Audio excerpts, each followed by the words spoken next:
Maranatha, Tuhan Yesus segera datang. Saya Wanda Dumais dari BIC Sydney, Australia. Saudara yang dikasihi Tuhan, Yesus pernah berkata kepada seorang perempuan yang kedapatan bersinah. Pada waktu itu, perempuan tersebut didapati oleh orang banyak, lalu dibawa kepada Yesus karena dia tertangkap basah bersinah. Lalu orang banyak ingin membunuh dia sesuai dengan hukum Musa. Dia harus dilempari dengan batu. Tetapi saat itu Yesus datang dan Yesus mengucapkan kata-kata yang akhirnya membuat orang-orang tersebut pergi dan akhirnya Yesus hanya sendirian dengan perempuan tersebut. Lalu ada perkataan yang Yesus katakan kepada dia dan perempuan itu menjawab kepada Yesus dalam Yohanes 8 ayat 11. Jawabnya, tidak ada Tuhan. Lalu kata Yesus, aku pun tidak menghukum engkau. Pergilah dan jangan berbuat dosa lagi mulai dari sekarang. Perkataan ini adalah perkataan yang sangat terkenal. Saya bisa mengambil bagian terakhirnya yang berkata, jangan berbuat dosa lagi mulai dari sekarang. Nah, saudara yang dikasihi Tuhan, untuk mengerti perkataan ini dengan baik, kita perlu melihat sound doktrin yang diajarkan oleh Paulus. Karena ada keterkaitan, ada penjelasan dari apa yang diucapkan oleh Yesus terkait dengan pengajaran-pengajaran Paulus. Pengajaran Paulus yang populer bisa kita temukan dalam Efesus 4 ayat 27 berkata, dan janganlah beri kesempatan kepada iblis. Saya ulangi ayat yang pendek ini, Efesus 4 ayat 27. Dan janganlah beri kesempatan kepada iblis. Dalam bahasa Inggris dikatakan beberapa terjemahan yang bisa membukakan wawasan kita. Dikatakan begini, and do not give the devil a foothold. Jangan berikan iblis sebuah tempat untuk berpijak. Ya, jadi jangan berikan kesempatan kepada iblis, artinya jangan berikan dia sebuah tempat untuk berpijak. Terjemahan lain katakan, and give no opportunity to the devil. Jangan berikan kesempatan kepada iblis. Ini sama dengan bahasa Indonesia. Kemudian King James Version berkata, neither give place to the devil. To the devil. Artinya apa? Jangan berikan sebuah tempat kepada iblis. Lalu yang lain juga bicara tentang opportunity. Do not give the devil an opportunity. Kemudian Efesus 4 ayat 27 dari terjemahan yang lain mengatakan keterkaitan dengan kemarahan. Anger gives a foothold to the devil. Kemudian lagi ada yang berkata, and don't give the devil an opportunity. Kata-kata yang muncul dalam ayat ini begitu jelas. Jangan beri kesempatan kepada iblis, jangan berikan dia tempat untuk berpijak, jangan berikan dia sebuah kesempatan, jangan berikan dia sebuah ruangan. Nah, saudara yang dikasihi Tuhan, dalam semua ayat yang kita baca di sini, kita menemukan sebuah prinsip atau pengajaran yang jelas di sini. Yang pertama kita temukan di sini adalah proper name dari iblis atau dari setan. Saudara, namanya itu bukan Lucifer. Dalam keseluruhan Alkitab, engkau akan menemukan bahwa nama dari si penggoda itu, nama dari makhluk yang jahat itu bukan Lucifer, tapi namanya adalah iblis, adalah Satan. Ya, sekarang saya menjelaskan hal tersebut. Jadi tidak tepat engkau katakan Lucifer, Lucifer, Lucifer. Lucifer itu bukan proper name untuk si jahat. Proper name yang dipakai oleh Alkitab. Nama yang jelas untuk mengenali dia. Untuk mengetahui siapakah lawan kita. Yaitu namanya adalah Diabolo atau iblis. Dan ini banyak sekali di dalam Alkitab ditemukan nama ini.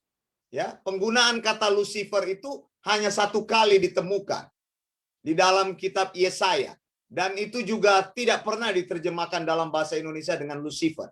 Jadi mengartikan ayat Yesaya itu bahwa Lucifer itu adalah bintang jatuh, itu salah sekali. Nah, di sini Paulus mengatakan bahwa nama diri daripada si jahat itu adalah setan. Sekarang saudara sudah tahu ya. Sebut dia dengan setan. Sebut dia dengan iblis. Bukan dengan Lucifer. Karena itu adalah namanya. Untuk mengenali dia dengan jelas. Alkitab bilang jangan beri kesempatan kepada setan. Jangan beri kesempatan kepada iblis. Ini adalah pribadi yang jahat. Bukan hanya sebuah kekuatan, bukan hanya sebuah nama, bukan hanya sebuah kata, bukan hanya sebuah tenaga, tapi dia adalah sebuah pribadi. Dan saudara harus berhati-hati, karena Alkitab katakan di sini dengan jelas, Efesus 4 ayat 27, jangan beri kesempatan kepada dia. Saudara, yang dipakai di sini adalah present imperatif. Saya mau katakan kepada saudara, bahwa setiap kali engkau menemukan imperatif, bentuk imperatif di dalam Alkitab, itu adalah sebuah bentuk perintah. Perintah imperatif itu adalah perintah yang harus dilakukan. Di sini dikatakan jangan beri kesempatan. Jadi Tuhan sedang memberikan perintah kepada kita, yaitu present imperatif dengan negatif. Ada kata jangan di situ. Ini adalah perintah yang diberikan kepada orang percaya untuk menghentikan sebuah proses yang sebenarnya sedang berlangsung. Jadi kata atau kalimat yang mengatakan di sini dengan bentuk present imperatif, ya, saya ulangi, present imperatif itu adalah bentuk perintah dalam tata bahasa Yunani. Jadi bentuk perintah kekinian, jadi present imperatif, disertai dengan negatif bentuk di situ, atau bentuk negatifnya adalah sebuah perintah yang diberikan kepada orang percaya untuk menghentikan sebuah proses yang sedang progres. Saya beri contoh kepada Anda yang menggunakan teknologi. Anda seringkali mendownload sesuatu di handphone Anda, di komputer Anda. Nah, kalau dia sementara progressing, engkau tiba-tiba berpikir bahwa apa yang engkau download ini ternyata bukan hal yang tepat, maka Anda bisa langsung menghentikannya, menyetop proses yang sedang berlangsung. Jadi kenyataannya itu sudah dilakukan, tapi kita mempunyai kontrol untuk menghentikan proses download itu. Nah, inilah yang Paulus sedang maksudkan kepada kita ketika dia berkata, jangan beri kesempatan. Jadi kita hentikan sebuah proses yang sementara menjadi progres, sementara berlangsung. Bisa jelas ini saudara ya? Jadi hentikan atau stop memberikan setan atau iblis sebuah tempat berpijak di dalam hidupmu. Iblis itu tidak bisa ditengking-tengking begitu. Di gereja-gereja tertentu masa sudah di kebaktian umum katakan, kami tengking engkau, iblis pergi dari kebaktian kami. Itu tidak akan membantu kita, hanya membuat perasaan kita senang. Kami usir engkau iblis dari tempat ini. Kami injak-injak engkau iblis dari tempat ini. Tidak akan menyelesaikan persoalan. Yang Alkitab katakan adalah jangan memberikan iblis itu sebuah tempat untuk berpijak. Kata kesempatan di sini, kenapa saya katakan tempat, itu karena diterjemahkan dari kata topon atau kata topos dalam bahasa aslinya, bahasa Yunaninya. Topos itu artinya sebuah tempat. Topos itu artinya sebuah wilayah. Topos itu artinya sebuah posisi. Topos itu artinya kesempatan, kemungkinan, atau chance.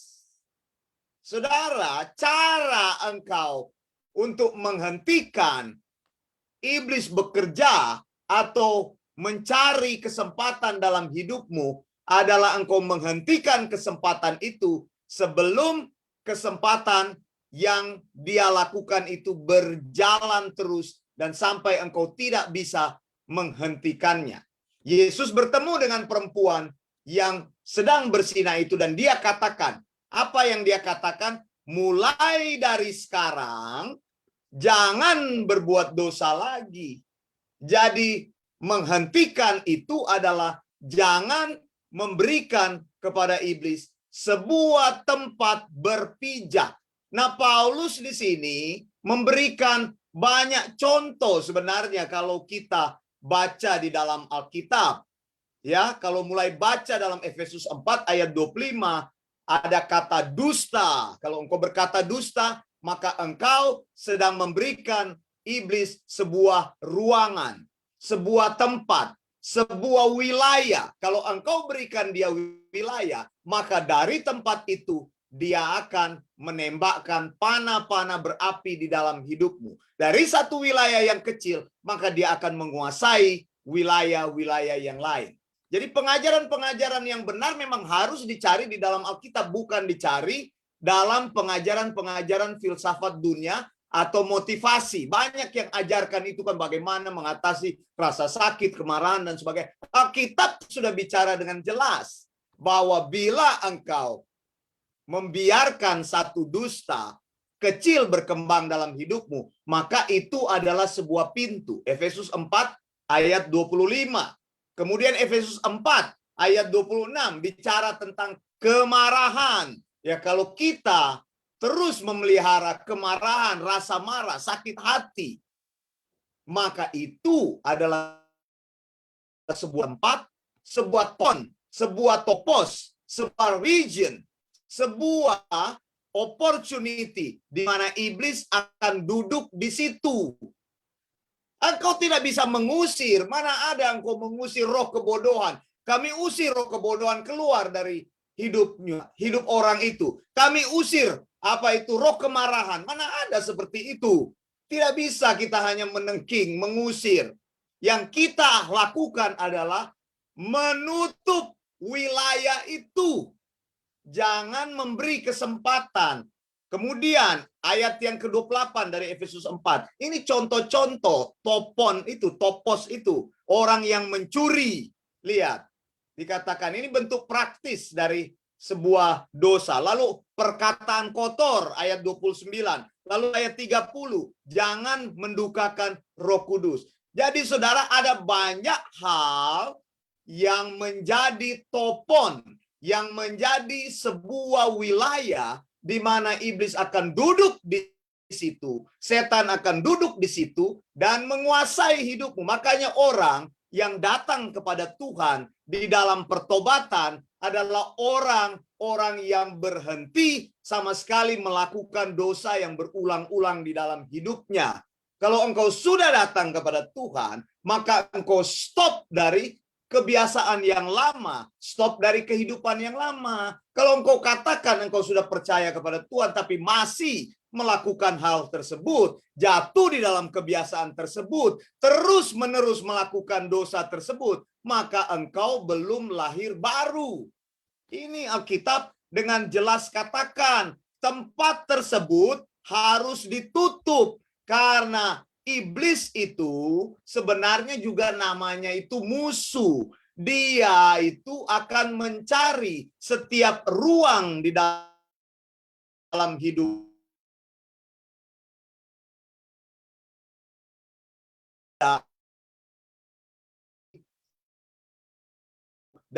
akan menyerang kehidupan.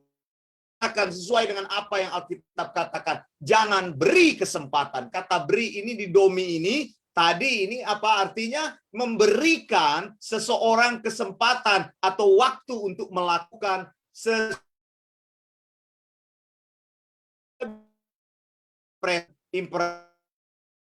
bentuknya. Stop proses yang sementara berlangsung.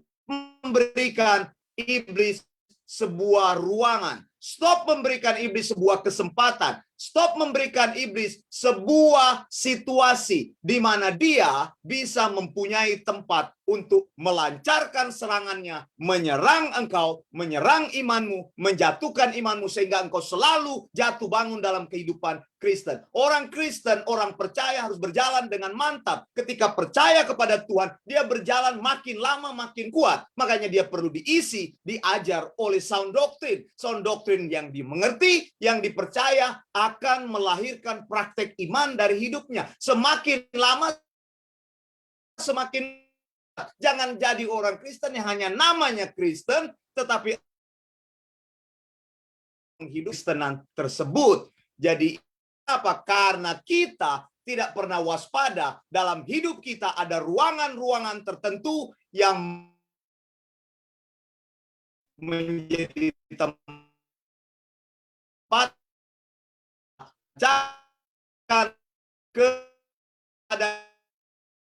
katakan sekarang stop, berhenti engkau iblis untuk membuat ruangan dalam hidupku, dan ruangan-ruangan ini mulai dari sekarang aku mau ambil alih di dalam nama Yesus. Jadi bukan hanya di mulut kita mengusir, menengking iblis, tapi kita menutup itu erat-erat, saudara ya. Segala sesuatu kita tutup supaya hanya Tuhan yang ada di dalam hidup kita. Jadi berhenti, stop dari semua ruangan-ruangan yang memberi kesempatan kepada iblis, dan buka ruangan seluas-luasnya. Sound doctrine, ajaran yang sehat, ajaran yang memerdekakan, ajaran yang benar, ajaran yang tidak kompromi menguasai hidupmu dan membuat engkau berjalan makin lama makin kuat di dalam Tuhan. Engkau menjadi orang yang bisa digunakan sebagai alat untuk pembangunan tubuh Kristus di dunia ini.